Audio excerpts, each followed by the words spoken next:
is a 16-year-old female that is visiting the community health clinic following the recent birth of her first child.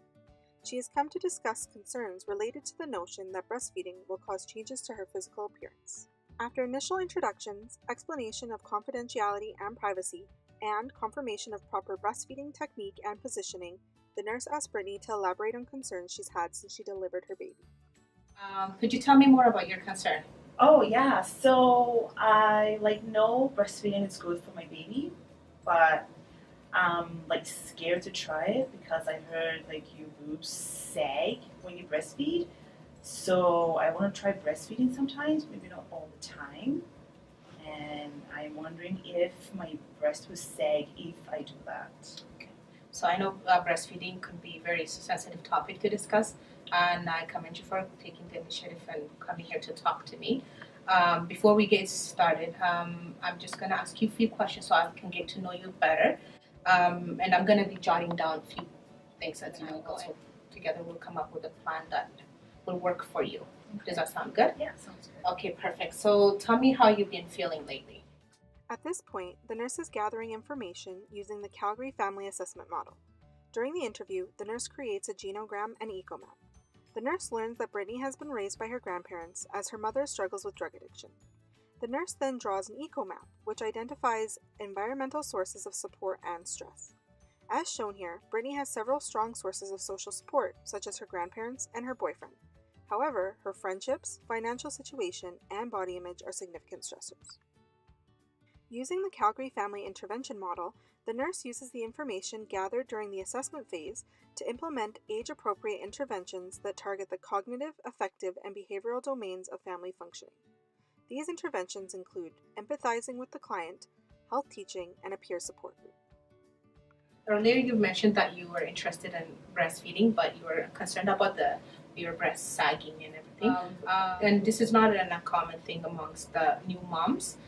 Researchers have shown that breastfeeding does not cause the sagging. However, gravity, as we age, does cause the sagging. And during postpartum period, which is just after you have your baby, your breast will engorge, which is just filling up, swelling more.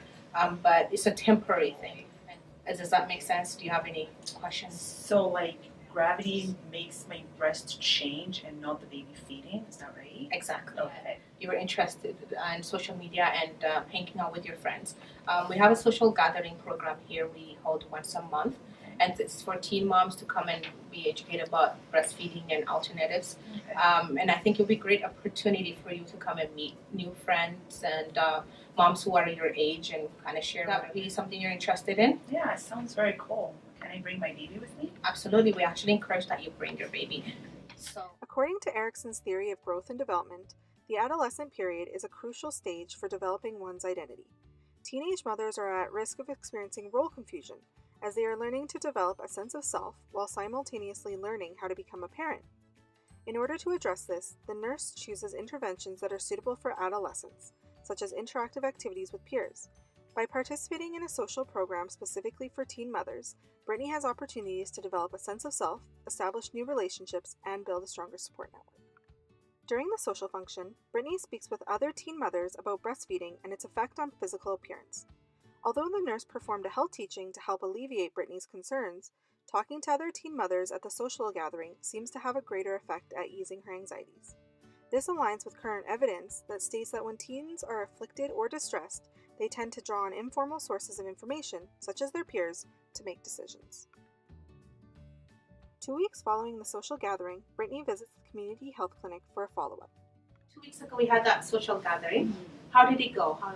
It went well. I made some new friends. I spoke to 2 moms. One was breastfeeding and one was bottle feeding. And I got some really helpful tips. I even met a mom that just had her 3rd baby, and she mentioned that her boobs did not sag at all, even after feeding 3 babies. Okay. So that made me pretty confident, and yeah, I think I'm ready to try this. Glad you had a positive experience. NURS also provides Brittany with credible online resources, including Alberta Health Services social media pages.